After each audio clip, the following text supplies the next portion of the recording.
Hello, wherever you are. This is the podcast that my friend Lucy McCarrer started and asked me to join. I'm Lisette Schuitmaker. I'm in Amsterdam. She is in England, Norwich, somewhere over there. And this is our 14th episode. Lucy, correct No, me if I I'm think wrong. this is episode 15. I think this is, 15 yes, already. yes. Whoa, there we are. This is a jubilee. 15 already. And this time we're going to speak about food, our relationship to food, and also how food changed during our 70 years of being on this earth.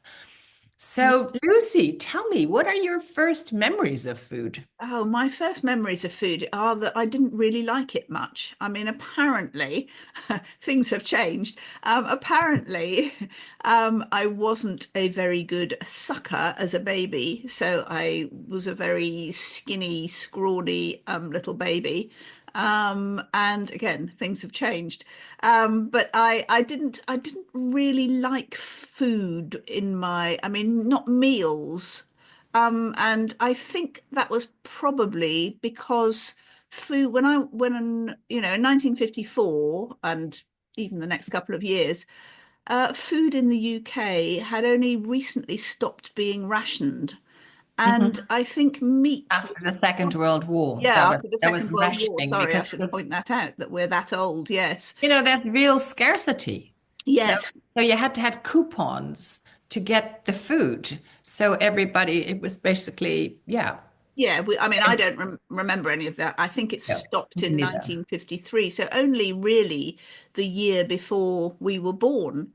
Yeah. But I think the quality of food in certainly in the UK was very low. I mean, meat, I always remember being very fatty and chewy and gristly, and I just did not enjoy it. And I don't know whether it was, I think it was probably also to do with the cooking. As we had, I was very, well, I'm not sure lucky's the word, but when I was small, we had a live-in cook called Ivy. And I don't know if I should blame her cooking for my not liking sort of food of my young childhood. I remember we had a pudding as well. I mean, none of it was nice to me. I was often kind of left with lots of food on my plate and people going, "Come on, eat it out, one more mouthful, or we're going to leave you at the table and you'll have to eat it on your own." And that did happen. And yes, we had a disgusting pudding called Lemon Surprise. I don't even know what it was. It was sort of lemony goo. Hmm. Yeah. So that was, and otherwise, our kind of staple, main meals were meat or fish and potatoes and one other vegetable. That would be a typical meal. What about you? Was it the same in the Netherlands, or do you? Well, for us, a typical meals, I remember it was a soup, and my mother really never really took to any of the household tasks. When she was born and raised in Indonesia in colonial times, so there was always, of course, a cook and servants for many things in those colonial days. And then she was in a prisoner of war camp when food was very scarce, but she never really learned to cook. The biggest compliment if you said, this tastes really nice. And then my mother would say, I made it in only 10 minutes. You know, the faster, the better. And fast was a characteristic of our family. So also, we would sit for dinner. My father would come in late and we would be at dessert and we would finish at the same time. And my mother would say, "Oh, he eats so fast." So everything fast was really good. But we did not have any fast food. I remember food being, nothing was processed, nothing was easy. You had to get the groceries. All produce was mainly local and seasonal, so very, very different from now. I mean, the first time I saw a kiwi, maybe I've been 20 or so when they first came. And so we basically had a kind of a soup, which my mother made from a packet. And then, yes, meat, potatoes, and a vegetable. And then we had like custard or something. But we did eat three-course meals every day. When I think of that, I don't do that anymore unless I have guests. Then I do. But otherwise, Not No, really. I mean, my parents did. As I've said before, we had this very old-fashioned life where my parents ate separately to us, the children, and our nanny. And so we used to in sort of like next door rooms. So, breakfast as I remember it when I was young would be cereal followed by toast. And at one point, somebody tried to introduce fruit as well, but we weren't terribly keen on that, and a glass of milk. But would And it be then, cereal? Because that is already like processed food. Because for yeah. us, it would be porridge. And my mother would make the porridge, the evening before, kind of soak the kind of wheaty things and then make the porridge.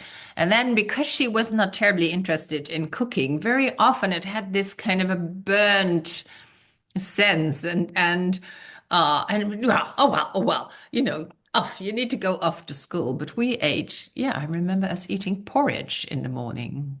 Yeah, we sometimes had porridge, but we'd also have, I think the cereals available then were Rice Krispies, cornflakes, Cocoa Pops, and I remember delicious cereal called All Stars, which had the American cartoon Huckleberry Hound on it. You have such a good memory. But for us, the cereals I felt were very American.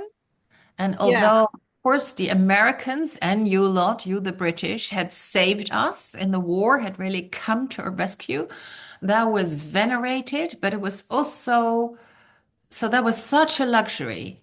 To have like cornflakes or Rice Krispies was like an untold luxury. So my mother just made the porridge. It was all cheaper, I think. And that's interesting. so yeah, a lot of time went into cooking and preparing. Definitely. I mean, we used to go shopping, as I recall, when I was small before I went to school. I think we'd go shopping every day. We'd go to the greengrocer, as we call the vegetable and fruit shop, and often the butcher, and then the grocery shop called Oakshots that was on the corner where I loved watching. They had this sort of slicing wheel where they would slice ham and cheese and meat, and that was probably terribly dangerous and health and safety unconscious. But I mean, basically, we would go shopping every day, and food was definitely fresh despite the cereal thing. So Don't you do that now? no.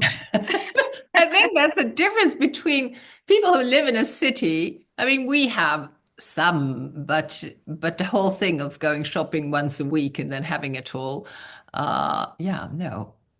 I mean, I'm not a cook in this house, so let me not, pretend that I am. But you'll usually go shopping like every day to get the fresh vegetables in. Well, yes. I mean, no, I don't. I mean, I have a supermarket shop delivered once a week, but usually not so much the vegetables and things, but just the sort of the heavy stuff, if you like, bottles and You get it cans and delivered. You don't go and carry it, or I don't often. I mean, I do sometimes. I'll pop in occasionally during the week and pick up things. But what I do now is I have a meal ingredients delivery called Gusto, and there are other types are available. But it comes with, I mean, like I'll order 5 meals a week, and it comes with a recipe and all the ingredients, including the fresh vegetables and all the spices, and I mean it's all to be made freshly every night. And I find that such a relief rather than having to do recipe planning and shopping because I'm really hopeless at that. I never did that, and I used to waste such a lot of food by just going in and picking up random stuff that looks nice in the supermarket and then never actually having a meal to cook it for or that's a recipe. exactly how I do. When I go shopping, which is not very often, and I tend to go to, say, the Odin, which is a biological, biodynamic, nature store. I don't know exactly how you call it, organic food, and I'll come and buy things that I like, and then I come and you'll says, "And what's the meal plan?" I said, "Well." I don't have a meal plan at all. I'm not a cook at all. But But he yeah, makes something magical out of it. he can do it all. That's Yeah, wonderful. he That's loves very to lucky. cook. But going back to our youth is also like I think the produce was mainly local. And the first processed kind of foods were coming because my mother did not make porridge from nothing. I mean, that was also there was had also been some processing around that already. Yes, oats are what you make porridge out of, and it's Yeah. Yeah. not, I mean, it's not very processed, I wouldn't say. No, oats or brinta. But then also the milkman came Oh, every day, yes. and my mother would put out a pot with a little note in it, and he would Yeah. keep the score. And once a month they would settle, and bread was delivered to the house. And meat for the dogs was delivered to the house Ooh. by a very scary man who came with this, this offal meat. And we were always a bit scary. And he came in the evening. I have these images of it being very dark and this man with only a few teeth in his mouth. That's I quite, might have made it up, but it was, we liked to be, I mean, as a kid, you like to be scared, sometimes. And yeah, I think they both, yeah, they came to the house like every day. The baker came to the house. that's Yeah. we didn't have that, but we certainly had a milkman who came every day and left, the bottles of milk and they had different colored tops for different levels of creaminess. And Yeah. I can actually remember, I think till I was about 4 or 5, it was a horse-drawn milk float.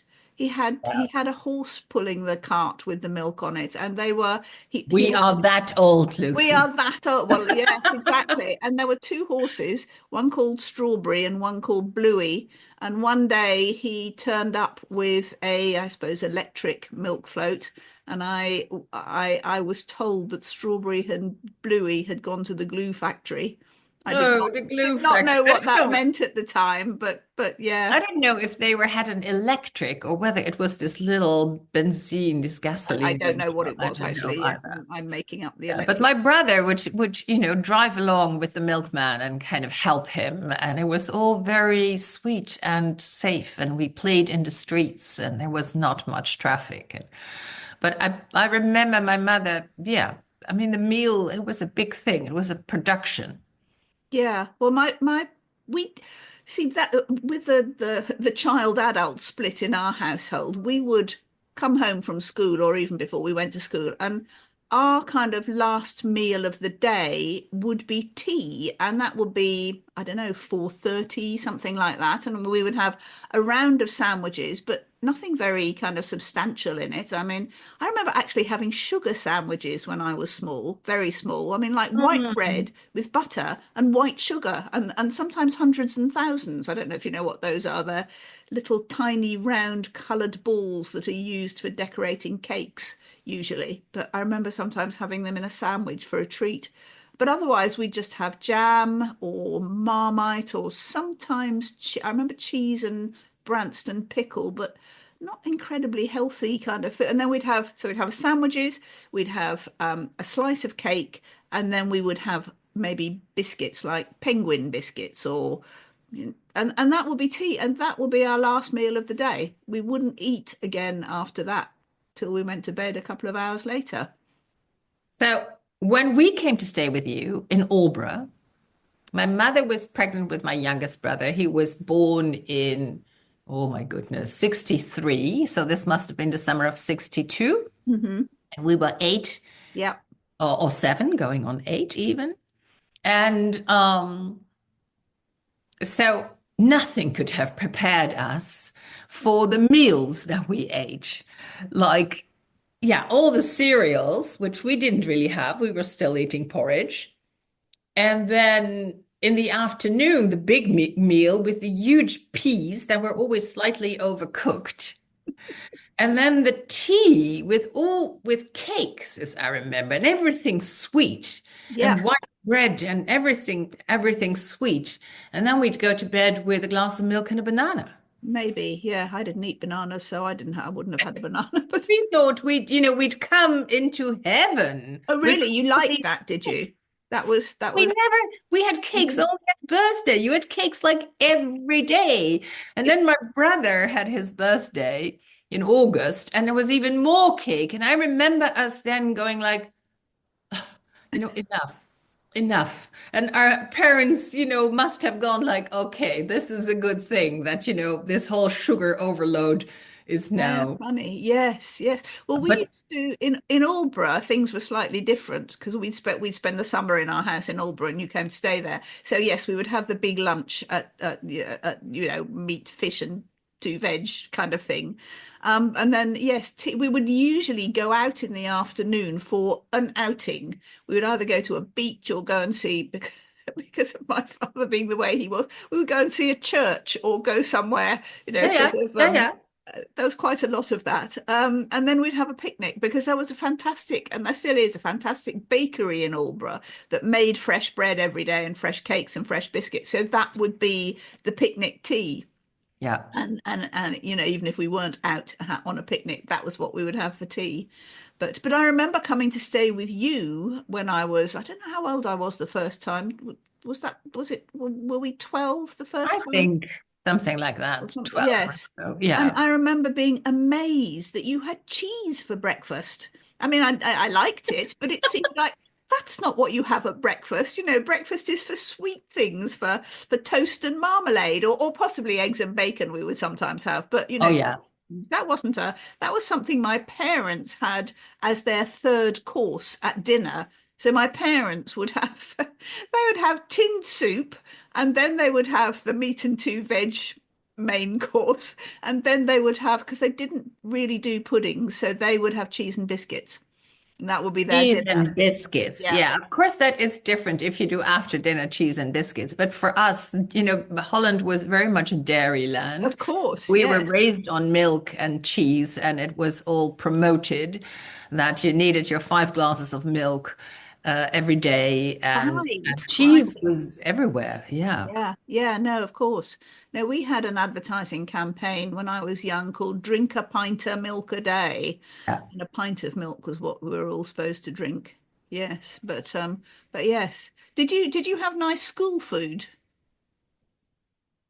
I don't know what you mean. Did you eat lunch at school? No. Oh, right, right.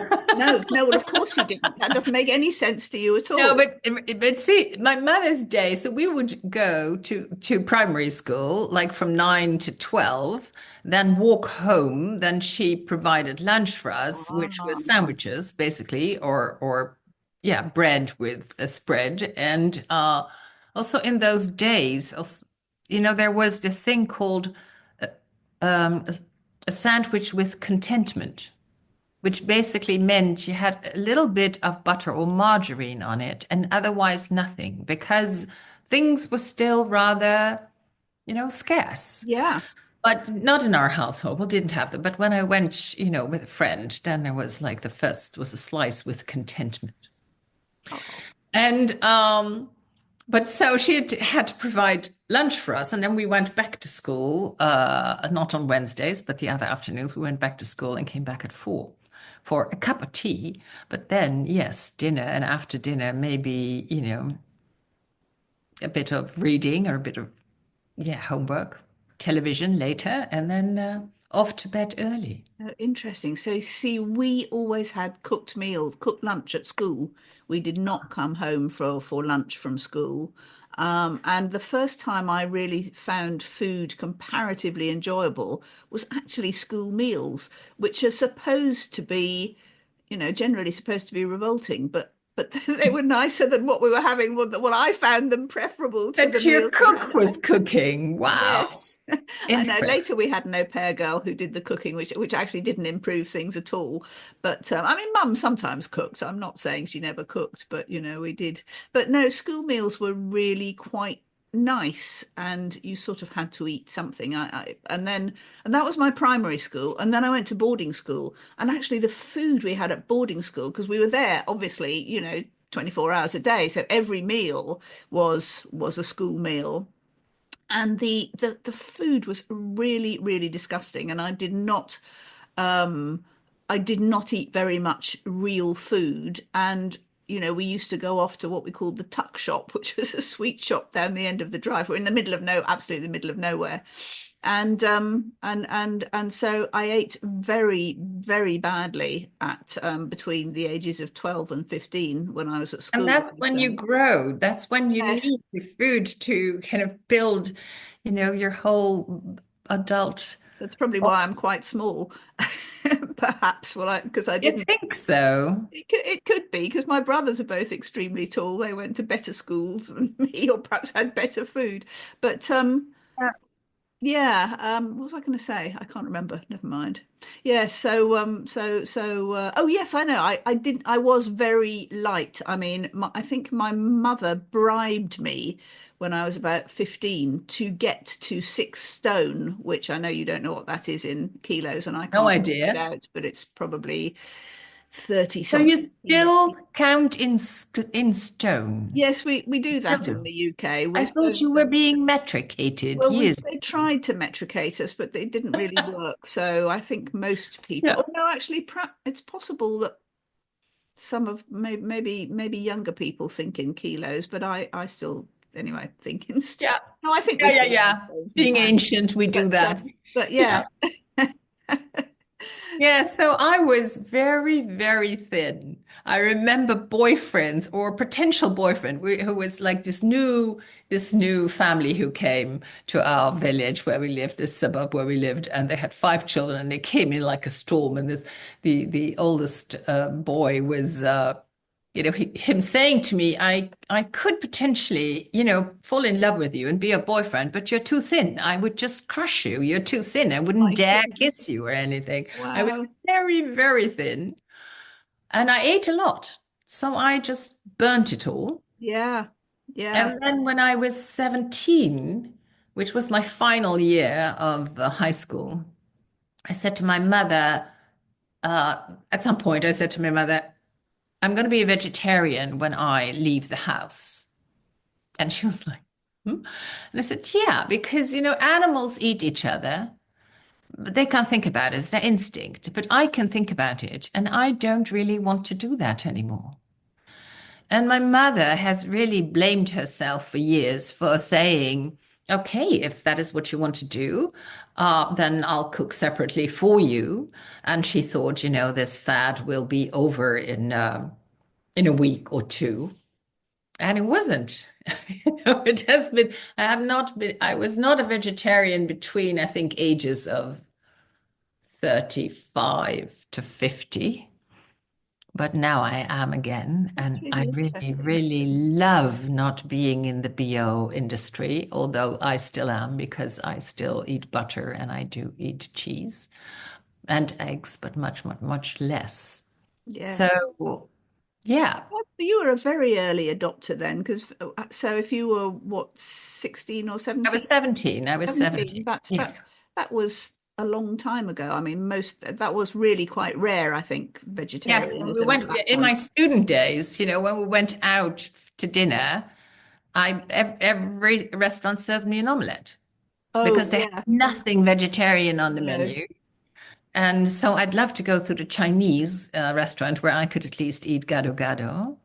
No, it wasn't omelette, and it was all my own thinking. I just did not want to be in that industry. I thought it was cruel and horrible. And how can you partake in this endless cruelty towards animals? I still don't understand that.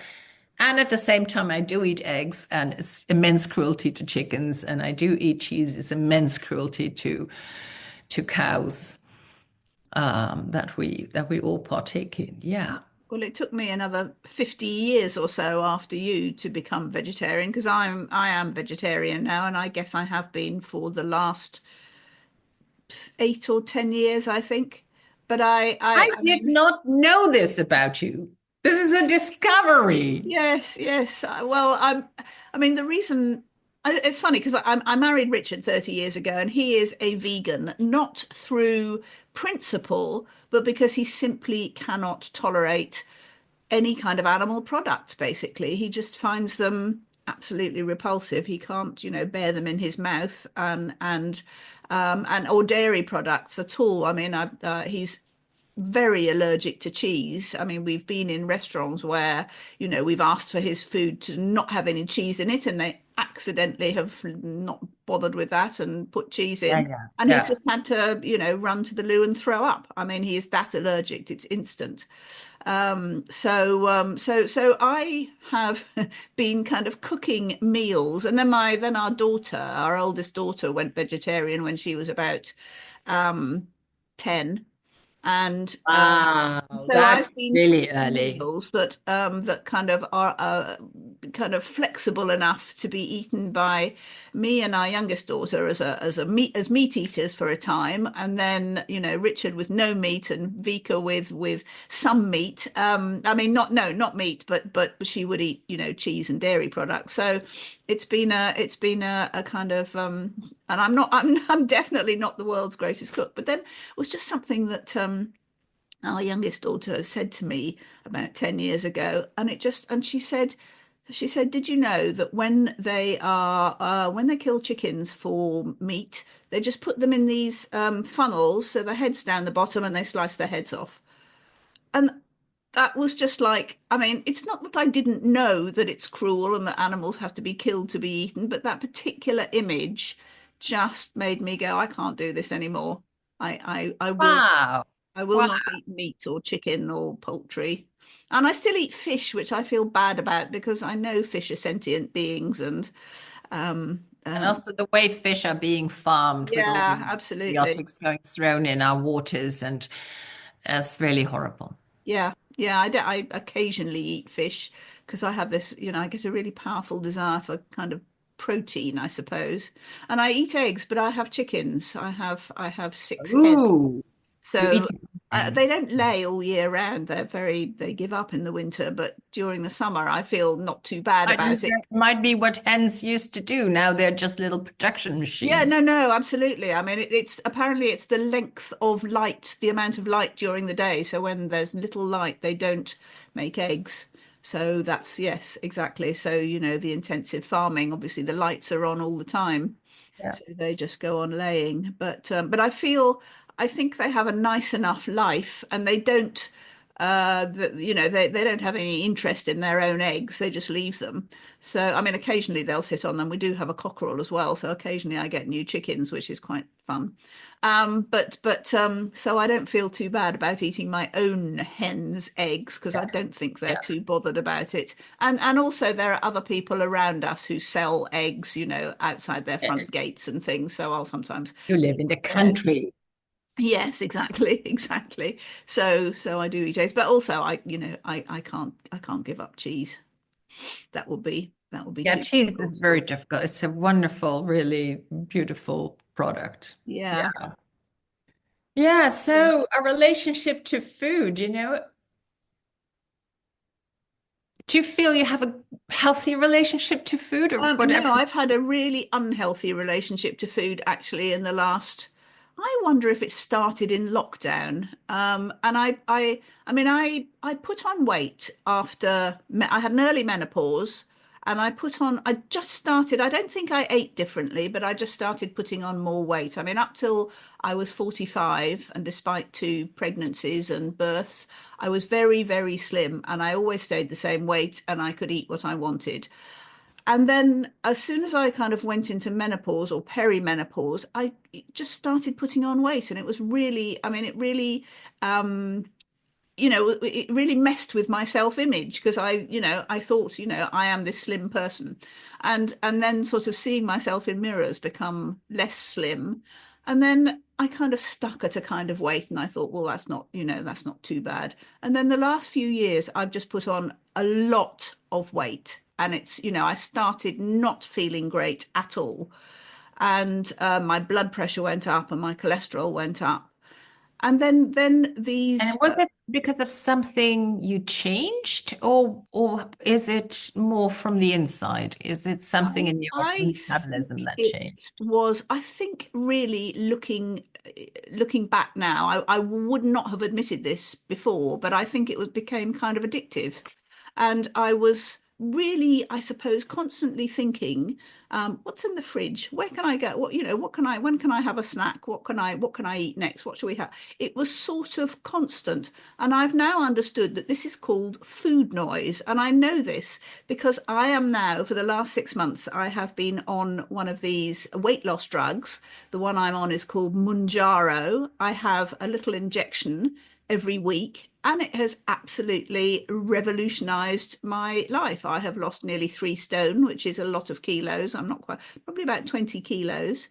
Wow. And yeah, and I am a kind of, I'm still, not slim. I'm nothing like as small as I was, pre-menopause. But I aim to, I think I'll be on it for another, I've been on it for about 6 months. I think I'll be on it for another 6 months, and I aim to lose another couple of stone. It's sort of, it doesn't come off quickly, but I do not think about food anymore. I'm not hungry all the time. I get hungry enough to eat, but I am not constantly thinking, "Ooh, what can I eat? What can I have for a snack?" And it's so nice. And Wow. So this that's was because I'm not familiar with that kind of, no, I you mean, wouldn't I be. food occasionally, but not really. Um, so that must be such a liberation to have not these kind of Yeah, it is. And these, thoughts go on and have to resist them all the time. yes, or not, as the case may Or be. not, or not, or succumb, as you say. But these drugs do, I mean, they do what they do is I mean, in terms of your kind of your digestive system, they slow down the progress of food through your system so you don't feel hungry so soon. But they also definitely do something to your brain, and that it actually works for. I mean, this works. When I say works, it affects people who take it who also drink too much or smoke, and it cuts down their addiction to other things as well. So it's a very interesting process. I think some people think that it has lots of terrible side effects, which it doesn't. I felt mildly nauseous for a day when I had the very first injection. And after that, nothing. I actually think it's making me feel better, not just because I'm losing weight, because excuse me, I have been this weight before, obviously on the way up. And it has actually seems to have reduced a lot of inflammation in my body. So backache and neck ache and things seem to be less. So it's fascinating, really. But it has enabled me to lose that weight without any stress or willpower. I'm not on a diet. I'm not trying to lose weight. I just don't want to eat that much anymore. And so I can And just this eat. food noise, this preoccupation with what's in the fridge and how can I and is it time? Oh, I just had something. That whole very uninteresting, construct of thoughts. Exactly, has You have gone. And much more I'm, interesting thoughts now, I yeah, assume. yes, I've got far more time, yes, to think interesting thoughts. And I guess that is how you feel as well when you're addicted to other substances. You're Yeah. constantly thinking, when can I get more? When's my next drink or hit or, or cigarette or whatever. All that So really. Yeah. it's Yeah. You're very interesting. spinning I your do day around. worry about Yeah. what's going to happen when I stop taking it, because I don't think you're supposed to be on it forever. And I don't want to lose so much, I don't want to kind of disappear. Um, so I don't know. I mean, will it all come back when I stop having my weekly injections? I don't know. Not sure And what. do you go somewhere to get them or do them? No, they send a package with a sort of a kind of like I suppose it's a bit like an EpiPen or something. Anyway, it has four, it's a month's worth. You have 4 doses and 4 little, kind of needly heady things you put on. I can't actually inject myself. I have to make Richard do it for me. But most people are perfectly capable of it. They're not long needles, they're little short ones that go in the top of your arm Yeah. or your thigh or somewhere. And it's instant. I mean, it's funny. As soon as I had the first one, it just changed, those feelings immediately. Wow. It's very Wow. strange. but good. I mean, and I definitely feel healthier. My blood pressure's gone down. I don't know about my cholesterol. I need to have a blood test for that. But I can walk, a couple of miles easily with the dogs again, which was getting like hard work. So I am, Very, very good. I am grateful for these interventions, and I, I I find it difficult to when people say, "Oh, you should be able to use, putting chemicals in yourself is not a good idea. You should be able to do this on your own." Honestly, when you have what I'm kind of admitting is an addiction, you just can't. It's very, very difficult to stop, as Yeah. everybody who's addicted to anything knows. Yeah. So, yeah, there we go. Yeah. It's very strange when I mean, my body has changed over time. I was, very, very thin when I first was a student with the student body that I belonged to. We ran somewhere and people said, "Oh, don't run. We're so afraid you'll break your legs." That thin, that thin. And then over time, slowly the kilos have come, and I have a very lightweight husband, so I'm always endeavoring to be like 1 or 2 kilos below him. Like I must be on 70, so he must be on 72 and not come down too much. But my image in my mind is still that I'm thin. So sometimes I will put on clothes and then I go like, huh, what is this bulge here? And what are these bulges here? And I'm still not completely used to to being like I'm not heavy. I feel I'm kind of well proportioned. And from my mother, I have inherited thin legs and thin, wrists and arms. So that's all looks, I would say, elegant. Let me say Absolutely. that. Elegant. But here, there's kind of a, big thing here. But my mother kind of turned into an apple when she did not believe in exercise at all. She did not believe in, maintaining your physical body or your muscles or exercise or anything. So that's a bit of that's why I do exercise and do all these things to keep fit, uh, Yes. Well, much as that's comparatively recent. Well, I say comparatively. I mean, I would say that came in the 80s. It became a thing to take exercise and go to the gym, and and then more recently, this whole kind of thing about building muscles. And when we were young, I don't think the men we were, that we would admire would have big muscles. That wasn't part when of did the. Arnold Schwarzenegger come on the scene with Oh, his now that was body? the that's I think that's late 80s probably. Yeah, yes, it's his fault. Yes. Yeah. No, they didn't have big body, but there was something about sports, and I was never really interested in sports. No, And neither. although, the place, the suburb where I grew up, it was all about in winter you played hockey, field hockey, and in summer you played tennis. And I wasn't good at it. I was totally intimidated by the girls who could, use their stick and whittle around you. And was not my thing at all. So I've never been one to really enjoy sports. But now I do make a point of it. This morning, actually, I was at my workout at Basic Fit, which is, an hour of machines and real targeted muscle training. And so yeah, maybe I've said this before, but I make a point of staying fit because I have seen and I see others who can, even at our age of 70, need support kind of to get out of a chair. And I go like, I want my legs to be able to do that. Yeah. Yeah, no, it probably all leaves Yeah. us all too soon. But yes, at least we have good food available to us now, and the range of food and things, that I don't know. When did you first see an avocado? I reckon I was about 12, and my grandfather grew some in his greenhouse and gave us some for lunch, and they were horrible. I think they were just not ripe. They were just kind of like Yeah. solid. Well, I think we had to learn to eat lots of things because our staple food was very basic when we grew up. Yeah. Already, after the war, everything had to start up again. So it was basic and local. And now, of course, we eat from all over the world, and that has its price. So Yeah. there's also the movement to eat local, and even people saying it's more healthy for you to eat what's local. Although I do think some vitamins in some citrus fruits are really helpful in the winter. But I Yes. don't remember when I first saw an avocado. I do think I was still living with my parents when we saw them avocados and kiwis. Of course, we did have bananas. They were always imported from far away. I never knew Yes, that's true. Yes, yes, of course. that.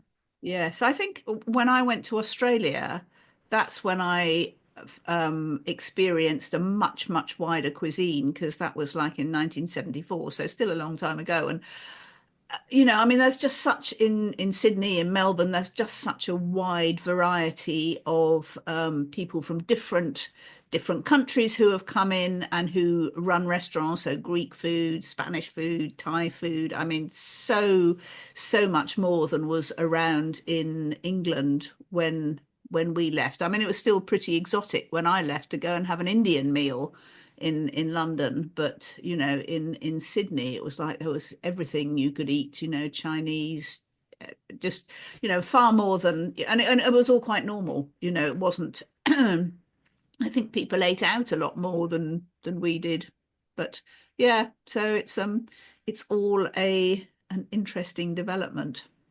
Yeah. Yeah. And a relationship to food. And now it's even, there's so much processed food Yes. that I hope to eat around that, which of course you don't always do.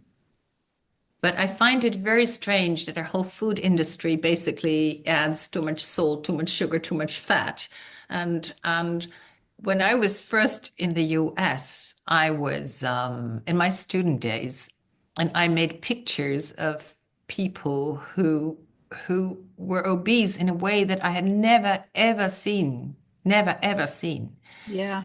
And now obesity is a thing here. And I don't think it's because of the people, it's because of the food and because of what's offered, which I find actually quite shocking. Yeah, yeah, definitely. I mean, I'm sure it's the same when, when we were young, kids were slim, skinny. There was literally not one person I can remember who was overweight in my school class.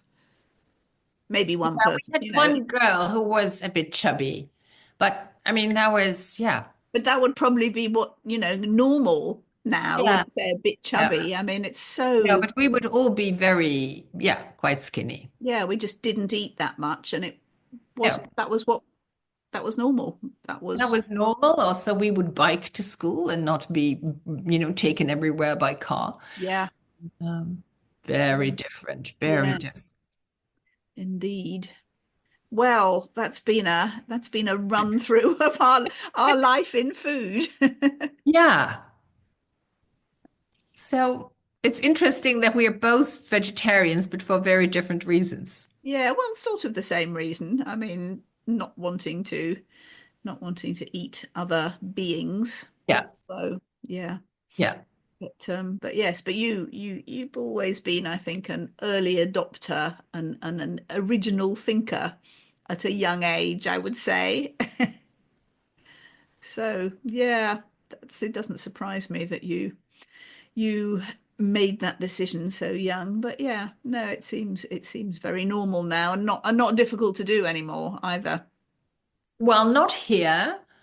We were in Paris, and you Yes. kind of immediately get into the side dishes and, scramble your way around all the copious amounts of meat. Very, very different. No, that's true. And also finding vegan food is not always easy for Richard. Yeah. Sometimes, there'll be one or two things max that he can find on a menu of a very normal restaurant. But Yeah.